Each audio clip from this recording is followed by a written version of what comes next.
second episode of our series looking at what went wrong with England's gold generation between 2000 and 2010.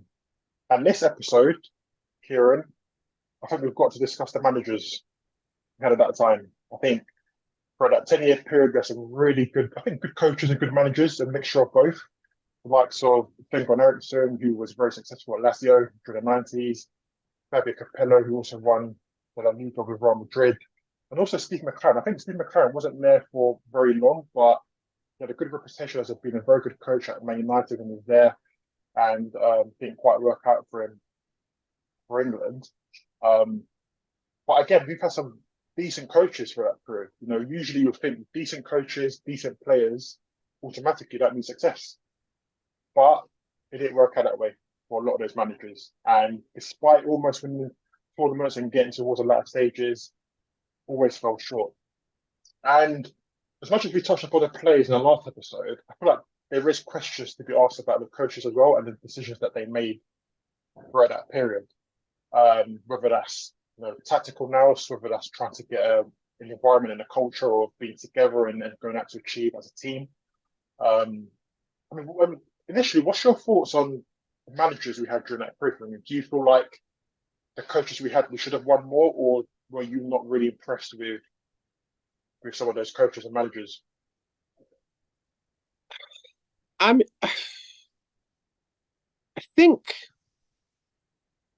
was a big fan of Sven.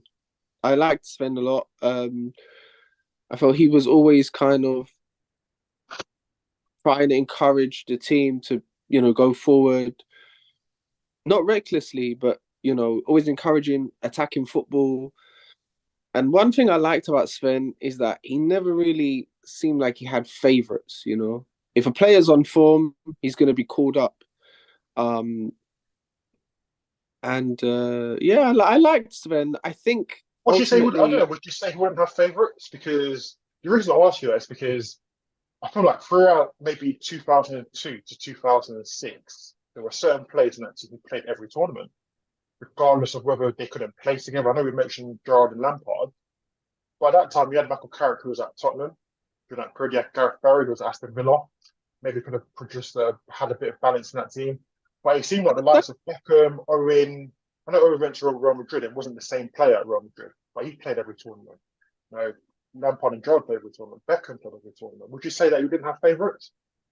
I would say he didn't have favorite, but I mean the team, as we spoke about in the last episode, the team. I mean, I think the players that he picked to start the games, they were the best players that he could pick to start the games. But if you look at the squad around those players, it was always changing. Sometimes it would be Heskey supporting. Sometimes it would be Vassell. And then Crouch was also a very good shot for England during that period. Yeah. Rooney came along, and then it was pretty much Owen and Rooney until Sven left. But I didn't have a problem with that because that's the two best players available to play in those forward positions. So I was a fan of Sven. I really wanted him to have success. I wanted it to be him. So when he left, I was really kind of disappointed because I did feel like his chapter with England wasn't finished, he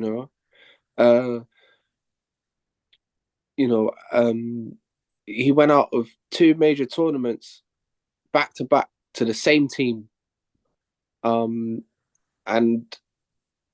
but do you feel like they're really sorry to cut off there, but do you feel I look at England team and I feel like we mentioned before, I think you mentioned in the previous episode that it became very rigid in that team. And I think England for that time played a 4-4-2 a lot of the time. And there wasn't much room for flexibility. And I think the reason why managers probably did that and the reason why they tried to get every player into that team, if possible, was because a lot of those players at club level played in the 4-4-2, especially in English football. In the Premier League, a lot of teams, I think maybe Chelsea changed it in the mid-2000s when they had the three midfield. And I think Arsenal did the same towards the end of the decade. And I think Liverpool probably had a 4-3-2-1 at one stage as well, with two sitting in the midfield and Gerrard playing further up in the striker. But a lot of that time, especially in the middle of the year, of the decade, a lot of English teams played in the 4-4-2. So I feel like they probably felt as if these players were accustomed to that. So let's not complicate it too much. But I look around the world and look around Europe on that stage. There's a lot of teams, especially in Italy or maybe in the Dutch league or Spain, who tinkered with their formations. And I think that's probably the reason why teams like Spain in 2010 were so good. And obviously the Dutch team at one point had a really good team because I think they had played through at the back at one stage. And obviously I think Carlo Ancelotti at Milan played a diamond in midfield at one stage. So a lot of other teams around Europe tinkered with their formations, whereas the English team always stuck to a 4-4-2. So do you feel like maybe the reason why probably players didn't kind of gel together in the team and there was no proper link-up play or cohesive play was because we didn't really tinker with the formation, it was just a 4-4-2? Yeah, that's definitely a factor. I also think another factor is the intelligence of the players themselves. You know, we both played football, and sometimes when you play, something isn't working out. You're in a certain position and something's not working for you. You don't need to be babied all the time, and for someone to tell you this isn't working, so do something different. Move. No, not saying move from the right all the way over to the left or go from central wide, but there are little nuances you can do with your position, with your movement on the pitch as a player. So the players' game management I felt was lacking. They were Are you all, surprised at that though? Because look at those players you mentioned before, Beckham playing at Real Madrid, a great Real Madrid team. You look at players like Ashley Cole, who's an invincible, Steven Gerrard. These players have played with under foreign coaches. Arsene Wenger was very instrumental in Arsenal, their success with Sol Campbell and Ashley Cole in there as well. So you would think that these players would be, you mentioned player intelligence, and I'm thinking if you've played with all these great managers and you've played at these elite football clubs, then you might bring that into the international game and you might be a leader on the pitch yourself. So, yeah, it's an interesting point you've mentioned there, to be fair. I mean, I think if you look at around that time, the success that British teams were having in Europe wasn't a lot, if at all. United won the Champions League in '99, and then after that, I think Liverpool won the UEFA Cup in 2000 or two. I think it was, yeah. Because we lost the final in 2000. And the Champions League in 2005, and Arsenal got to the final in 2006. But I would say the foreign teams were outperforming the British teams, and I think one of the reasons for that is not just because they were just overall, better constructed teams, but also tactically they were more fluid, and their players were used to being more fluid and being more to having that flexibility on the pitch. You talk about the success that these England players had at club level, and some of them were really instrumental in that success. But the best players on those teams were still foreign players. And maybe they just it's just, I think I agree with you, but I feel like, as you mentioned, those England players who were probably at the peak during that period in the 2000s, apart from the likes of Lampard and Gerrard, who just kept getting better and better, people say that they were just as important as the foreign players. Gerrard essentially carried that Liverpool team to the Champions League in 2005. Lampard was a critical factor in that Chelsea success throughout that period as well. Ashley Cole went from Arsenal to Chelsea, but was still successful at both clubs. Sol Campbell was immense at the back as well. But I genuinely believe that I feel like as much as we had great managers for England in that period, I just feel like they stuck to what was easy, which was the 4-4-2, because a lot of those teams played 4-4-2, and it was probably a case of let's not complicate it, let's not change it too much because they might not be able to get used to it, and I well, feel like he But didn't play the full. if you're playing Paul Scholes on the left hand side, listen, we both know Paul Scholes is not going to be great coming off the left hand side. But he was, but that formation where Paul Scholes was on the left wasn't a 4-4-2. It was a diamond. So it was Beckham was slightly wider, but Gerrard, Lampard, and Scholes were all pretty central. So England didn't really have much width on the left. I wouldn't have been, like I said, at that point when Scholes was put on the left, his goal return for England was 1 goal in 2 years. So it's not as if having him closer to the goal would have made a difference, because he was playing closer to the goal prior to Lampard coming into the England team and was doing nothing. He wasn't able to replicate his Man United form, which is why he retired from international football at 32. And But at Lampard, the same time, if you had someone in the middle, a lot of people said that England didn't have players who could change it when something was going wrong. So if you had someone like Paul Scholes who could dictate from the middle, like Italy had Pirlo, for instance, who could dictate from the middle and make things happen, then maybe, because again, Gerrard and Lampard were world-class players, but I wouldn't say they were dictators. I think one of them was a workhorse who could carry their team throughout tough periods, and Lampard was probably synonymous for getting into the box and scoring goals. Whereas if you have someone like Paul Scholes who could change it, just keep the ball, dictate play, like other teams had maybe, again, a Pirlo or Zidane or someone who could just control the game from midfield, then maybe things might have been different through that period. they didn't have a player like that. Scholes, Michael Carrick, would you say Michael Carrick? I know he wasn't Michael Carrick of later years, but do you think having him in that team would make a difference? No, because at that point, during Sven's reign, he wasn't at that level. And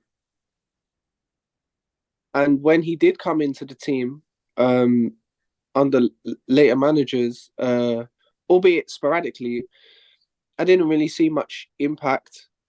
I think that's maybe a deficiency that England had at the time. They didn't have that kind of player. But you could argue that maybe Brazil didn't have that player in 2002 who would just sit and just ping passes around and control the play. But I think the difference between them was they had the Ronaldo, didn't they? Who was just a beast. So that was the difference between Brazil and a lot of other teams. They just had one player who could, do everything really. Yeah, that's true. He was a beast, and he got his revenge in 2002, won the World Cup. But yeah, I don't like to make excuses for the golden generation, because I do think that a lot of them just, when the chips were down and it was time to perform, they just didn't step up. And that's the manager.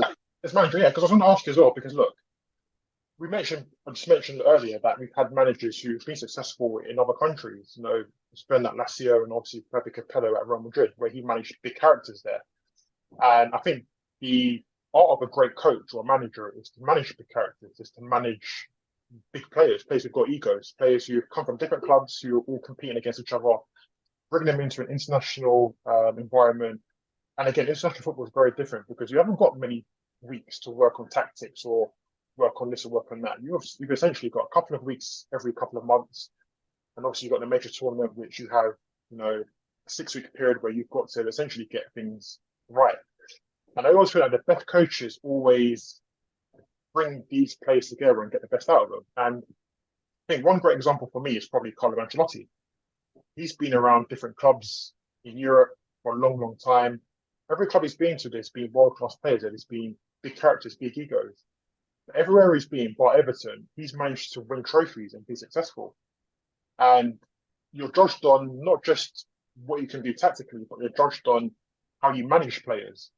And I feel like that England team had great players. I mean, we forgot to mention Owen Hargreaves, who was at Bayern Munich as well, who'd won the Champions League over at Bayern Munich. And he wasn't a popular selection.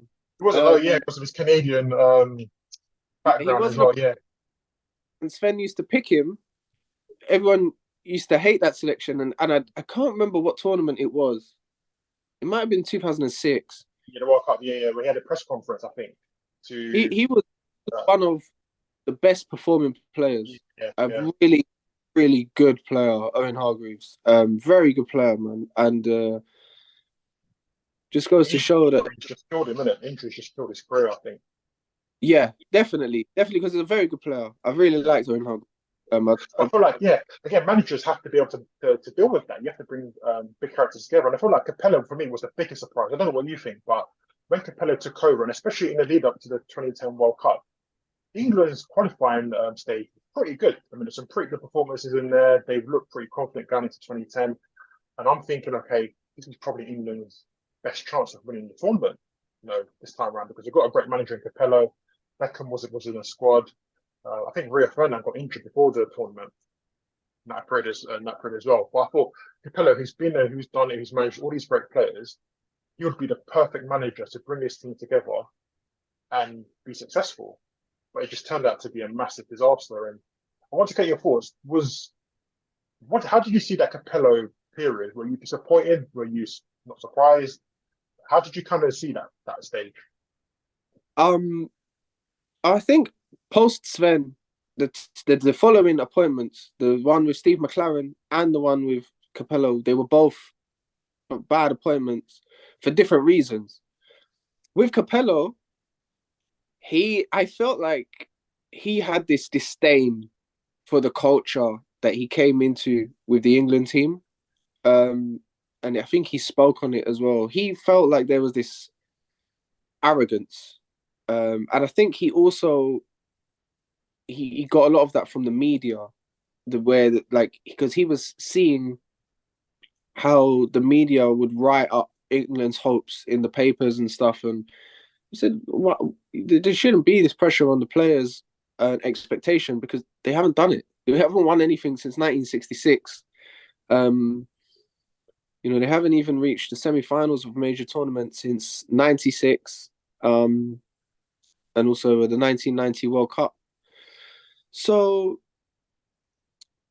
I don't think it was a good fit. I don't think the players were really receptive to him either, and that's important. You have to have a relationship with your manager, with your coach, and they didn't have that with him. I mean, you can say that as well. I think his reasons for England not having that expectation because they hadn't done it. I think you could look at the Spain team as well from 2008 to 2010. Prior to 2008, Spain hadn't necessarily been one of the favourites in any tournament for a long time. No, they But weren't, because that was also because they weren't very good. They didn't produce. They had like individuals, but they didn't have like that was Spain's golden generation from 2008 to the 2012. difference is that they were coached differently. That's my point because you just said that was their golden generation, and they managed to win back-to-back Euros, and they won the World Cup in 2010 and the Euros again in 2012. So Yeah, the difference is that England had essentially all the tours there in a way. Spain had the same. They had players who hated each other from Madrid and Barca. That was a rivalry for a long time. But when they came to international, when they got to those tournaments, regardless of how they felt about each other based on their club rivalries, the manager got them together. They played a certain way, and they produced year after year. Whereas the with England, difference is Spain had an identity. They had that the tiki taka style, the Spain style. They had that identity, and they had a manager. First in Luis Aragonés, and then right? it was Aragonés first. Then it was Del Bosque. But they're two Spanish managers, and you could argue that they're both great managers in their own respect, especially Del Bosque, former Champions League winner. How many English managers have won the Champions League in any form? I think that's also another thing that drove the appointment of McLaren. After Sven, the fans were saying, we don't want another foreign manager, we want a British manager. And they saw that Steve McLaren was doing a decent job at Middlesbrough. He's previously worked under Sir Alex Ferguson. He was part of the coaching team that won the Champions League in '99. Yeah. Oh, like he could be pretty decent, and if he's doing decent with Middlesbrough, imagine what he could do with these players. Let's bring him in. and obviously, um, it didn't work because he as well. I think he came in with a tremendous ego. Yeah. Um, I think to he made immediately, mistakes as well. I think players said that he was just like the players. He wasn't necessarily like an or he didn't have authority, I guess. I think the players liked him and they could relate to him. And he was a good coach. I think his coaching ability was never in question. I feel like it was probably his ability to manage those players that kind of yeah, has came into question maybe, a bit. But again, I feel like that's a manager's job, though. If you're bringing Capello, who again, look, he only got a job because of his resume. Let's be honest. I mean, at Milan and obviously at Madrid, he's exceptional coach and tremendous success. But that's your job, though, to get these players together and to win trophies. And I think your point about Spanish team having Spanish managers was very key. But I would probably say that during that period of time in the English game, how many English managers were out there that could actually be considered for the England job? I think now you've got a bunch of them that could be considered. But throughout the 2000s, there wasn't many out there that were um, standout candidates, I would say. I think. I mean, I don't think much has really changed. In terms of like the quality of British manager or English managers. I think for me personally, I don't think there needs to be a British manager or English manager for the England team to be successful. They just need a manager who can extract the best from the players. Um, I think another issue um, for Capello was the language. A lot of the times, some players have come out and said they didn't understand what he was saying because his English wasn't fantastic. And sometimes when you use a translator, the message isn't relayed um, Really, it's not the in same. the Yeah, no. I think that's one of the reasons why people say that Simeone wouldn't be successful in England because he can't speak English. And you need to have that human connection with the players. So I don't think Capello was able to get that either. I agree with you. So I feel like probably that's what Southgate is probably, I guess, applauded for the most now that he's managed to create an environment where he's got a human connection with these players. The players like him and he likes the players. yeah, And as much as we rely on the tactical aspect of things, I think international football is very different because you haven't got weeks. If people say, "Oh, if Pep was England manager, then he would be more successful," but it's not the no, I don't same agree. because Pep's got players from different parts of the world in his team, and he's got Yeah, weeks to build his philosophy. He's got weeks to train his players and get them playing how he wants to play. International football, essentially, in tournament football, you're relying on momentum, with a bit of luck in there as well, and you need to have players who can make a difference. yeah, And if you haven't got that, then again, you look at Messi at the previous World Cup. He was a difference in that team. Probably say that Argentina weren't great in that tournament, but when you've got Messi, who's a difference, drag them through games where they're not playing particularly well. That's what you need. And I feel like England at that point had a few of those players, like Rooney or Gerrard. But at the same time, as you said, the coaches or the managers need to have a connection with them. And I think that with England, there's always a question of do managers and the media get along? And the media were a massive part of whether England were going to be successful or not, because it felt yeah. like they were almost waiting for failure. And I feel like the managers kind of sensed that. And I don't feel like the managers particularly got along with the media in that way. No, that's Um, the point about them. I think I think it was Capello who called out the media on that. yeah. Um, I never really understood why some reporters were just so negative towards the national team. Um, I think in the It's end, hard because I think other countries are scrutinised just as much as England, but because we live in England, we see what we see. But I generally feel like again with England recently, which we'll talk about in another episode, but they've come closer and closer because people like Southgate and the players like Southgate. So if the players like a manager and the media don't like the manager, automatically you're creating friction there because the players are on side of the coach but the media isn't. But Southgate's not given the media a reason to be against him. He says the right things. He's a nice guy. He gets along with everyone. The only thing you could probably call out Southgate on is the fact that he's not been successful in tournaments. But he ticks every other box. He's likable. He speaks well in the media. The players get along with him. He's created a great culture there that players now want to be called up by England. I think probably in the past, players would probably say, you know what, I didn't look forward to going to England because I didn't like the coach or I didn't like how the culture was. Whereas now, people want to go up to England. Do you know what I mean? I would have to disagree on some points there. I don't think that he's particularly likable. I think he comes across as very arrogant. I mean, he comes across as very arrogant, and also, there are some of his selection choices don't make any sense. And he definitely has favourites. And I would say that now, today, more than would you say place he can rely on? I wouldn't say favourites. I'll say these are players that he can rely on because they've not let him down.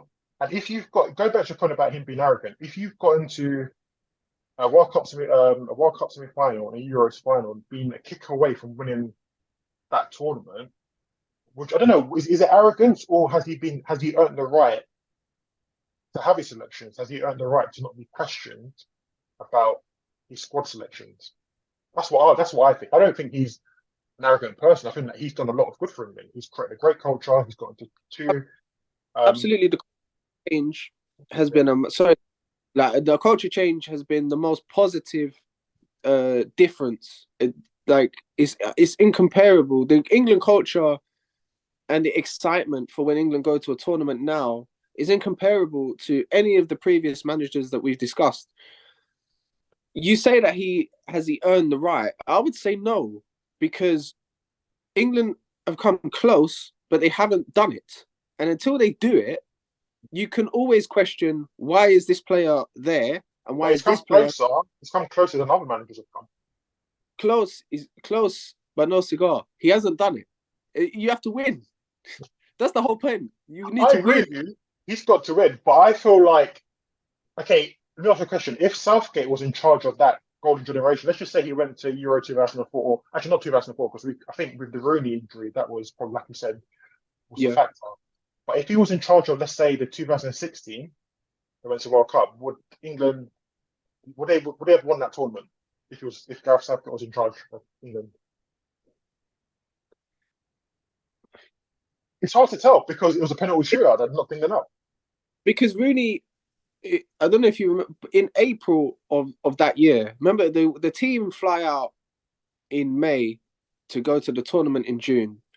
Rooney broke his foot in April. Yeah. And the recovery period is like 8 weeks.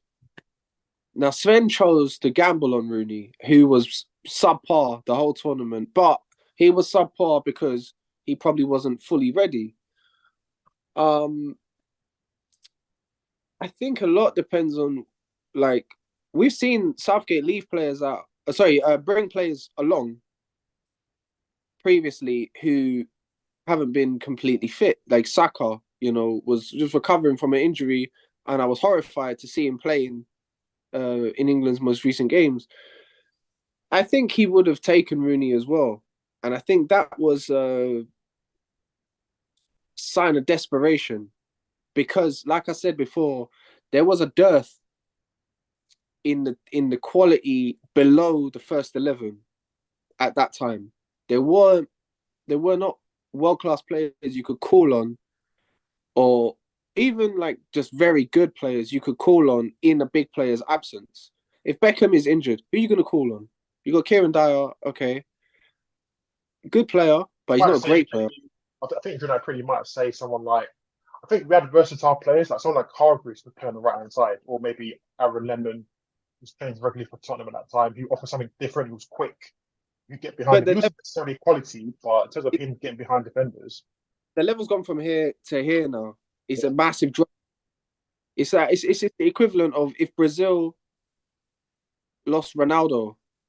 Well, when they lost Ronaldo, when he had his seizure and he wasn't able to perform properly, what happened? They got mashed up 3-0. lost the World Cup. Um, But if we compare managers again, if we're going back to the managers we had during that period, and we look at, so I think Southgate's a really interesting conversation we could talk about in another episode.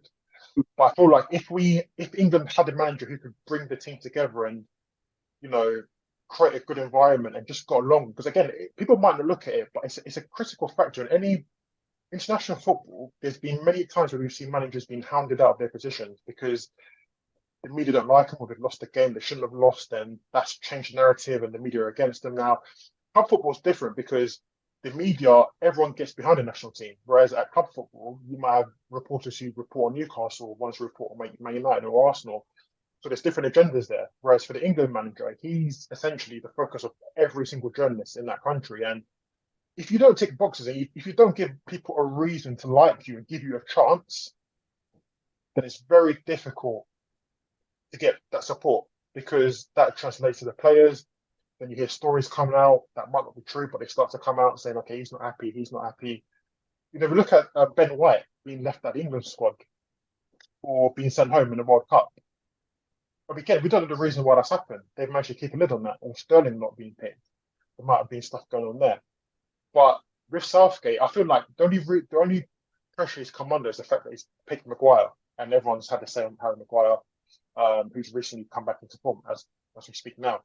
But if you don't give people a reason to give you a chance in international football, it can go very, very wrong. And I feel like the reason I say he's earned the right is because I feel like he's done something other managers couldn't do and create togetherness for the whole country, whether that's journalists, whether that's supporters and players as well. I know I agree 100% on the togetherness, and that's such a big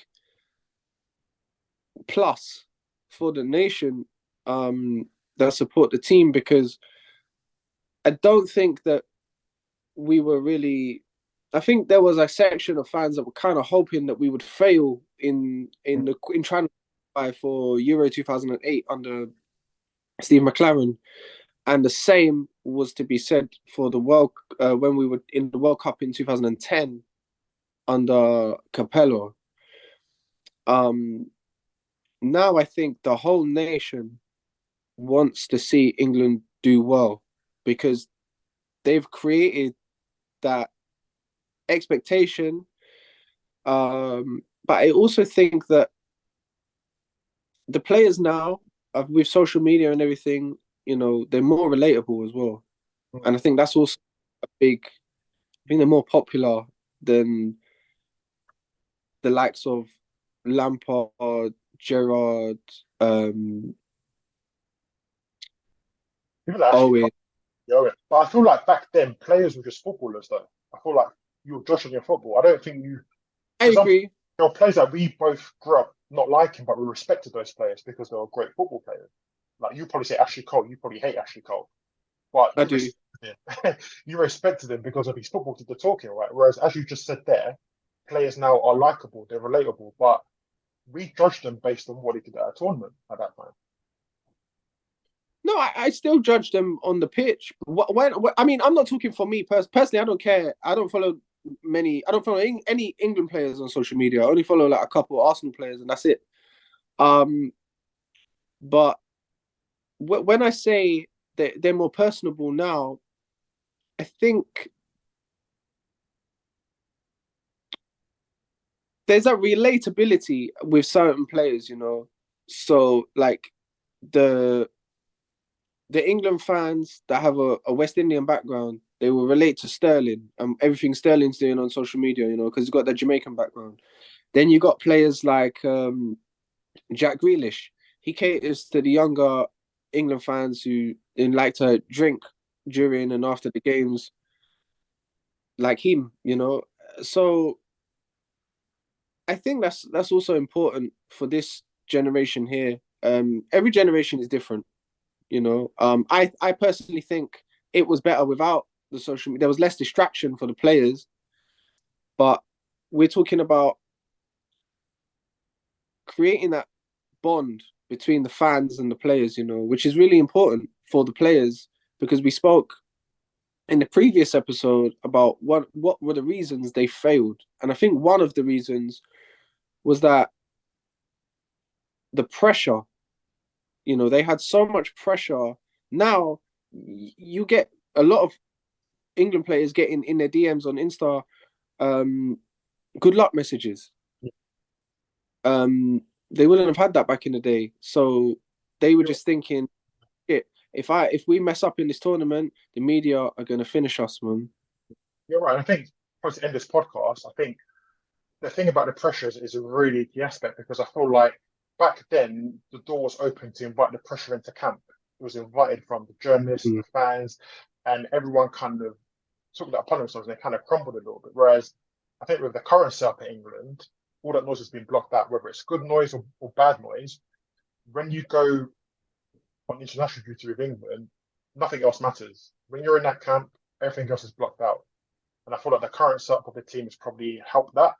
Whereas probably, 20 years ago, all the noise was invited into camp and players read the newspapers, they heard it on the radio stations, or they got abuse from the fans in the stands. And I think there was an instance of David Beckham when he got sent off at 98. He became Yep. public enemy number one. It would be very difficult now to have a situation where that happens in 2023, where a player is essentially vilified by the whole nation. So those aspects back then definitely played a part. And I think to summarize the podcast, I'll say the managers weren't the key component of why England weren't successful during that period. But I feel like there were things they could have changed to make sure Yeah. that could have been more successful. Listen, Kieran, man, it's been good talking to you about this today. I mean, guys, let us know in the comments. You blame the managers, what managers impressed you or let you down. Let us know in the comments. Again, we've got more episodes coming up in this series, so don't forget to subscribe, comment on our videos, like, share, all that stuff. And we'll see you next time.